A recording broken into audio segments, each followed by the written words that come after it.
নিজের প্রয়োজনের স্বার্থে, আমার সম্প্রদায়কে বলছি, আমার প্রয়োজনের স্বার্থে আমাকে ধানের শীষে ভোট দিতে হবে, আপনাদেরকে ধানের শীষে ভোট দিতে হবে।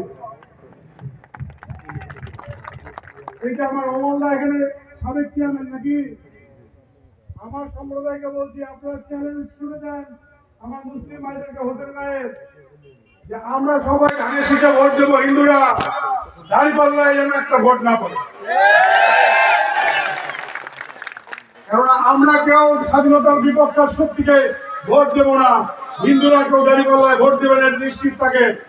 যদি দাঁড়িপাল্লায় কেউ ভোট দেয় তাহলে আপনাদের সম্প্রদায়ের লোক দেবে। ঠিক বলেছি? তাহলে আমাদের চ্যালেঞ্জ পূরণ করেন আপনারা, যে আমরা হিন্দুরা দেখতে চাই দাঁড়িপাল্লায় যেন কোনো ভোট না করে সেন্টারে।